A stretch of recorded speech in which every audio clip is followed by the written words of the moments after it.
Salut! Bine ați venit pe canalul meu de YouTube.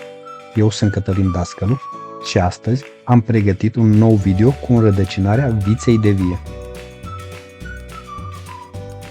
Am găsit între înregistrările mele mai vechi cum am înrădăcinat eu pentru prima dată butași de viță de vie. După cum se poate observa, de data aceasta am înrădăcinat butașii de viță de vie în nisip. Nu e cea mai rapidă metodă, dar este o metodă destul de bună. Este simplă și oricine o poate face cu foarte puține resurse.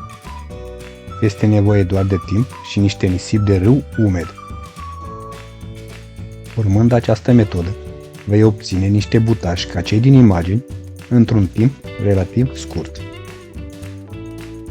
Dar să vedem pașii pe care i-am făcut eu. Cum am văzut în multe materiale pe YouTube, am zis să folosesc și eu scorțișoară. Să văd dacă are vreun efect. Cel puțin scorțișoara e un foarte bun fungicid și cicatrizant. Încerc să pulverizez bine și cât mai uniform.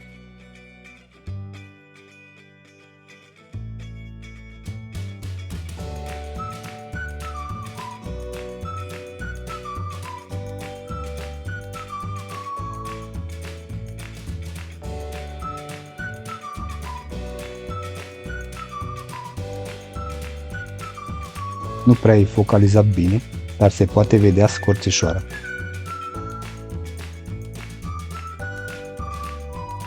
Fac un loc în nisip și introduc butașul.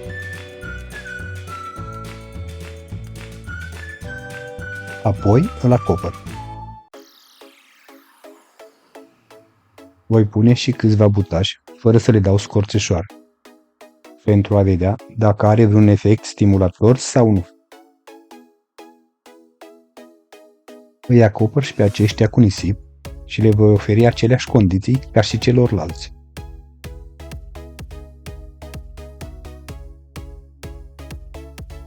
După aproximativ vreo 40 de zile, se văd primii muguri.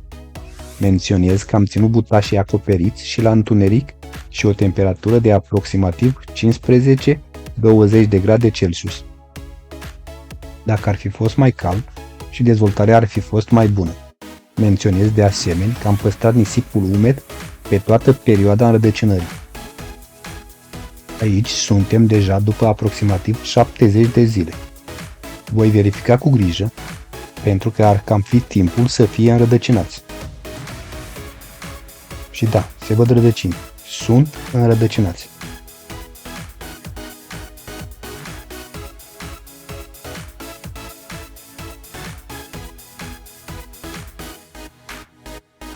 Iar au rădăcinile mai mari decât mă așteptam. Au o dezvoltare foarte bună. Rădăcinile sunt mari și sănătoase.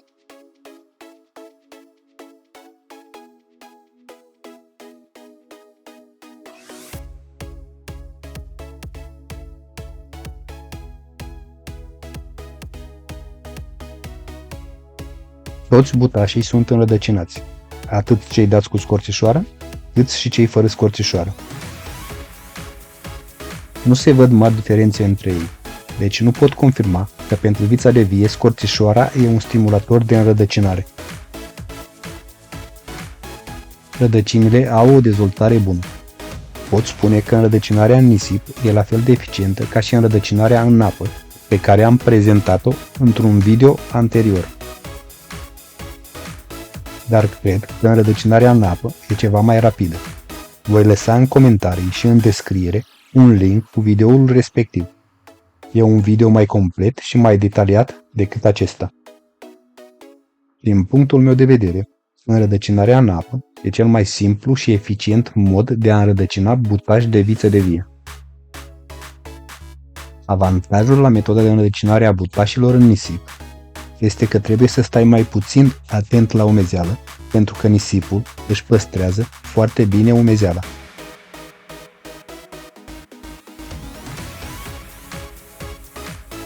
Dar să trecem la pasul următor.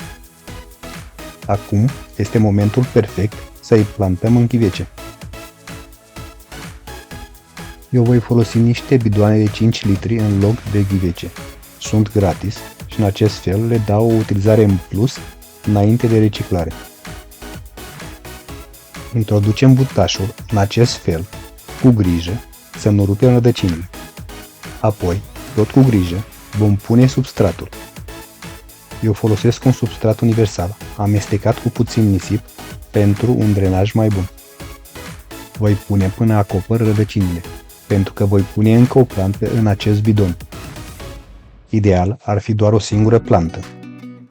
Dar cum am un surplus de butaș și mi-este greu să-i arunc, voi pune câte 2.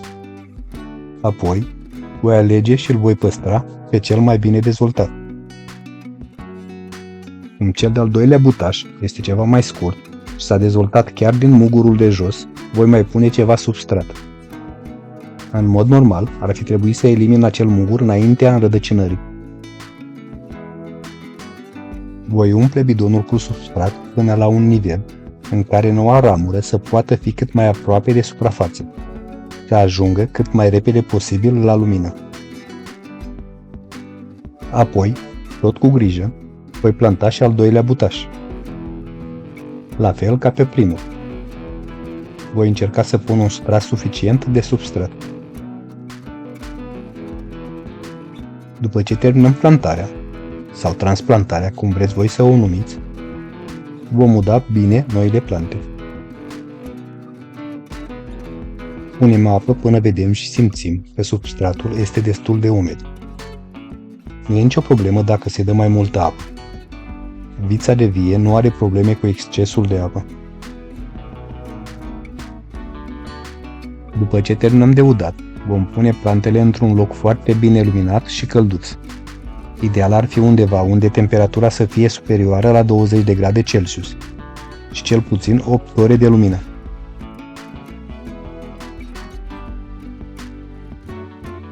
Aici suntem la 2 luni după plantarea în bidoane. Plantele au o dezvoltare foarte bună. Se pot planta direct la locul definitiv.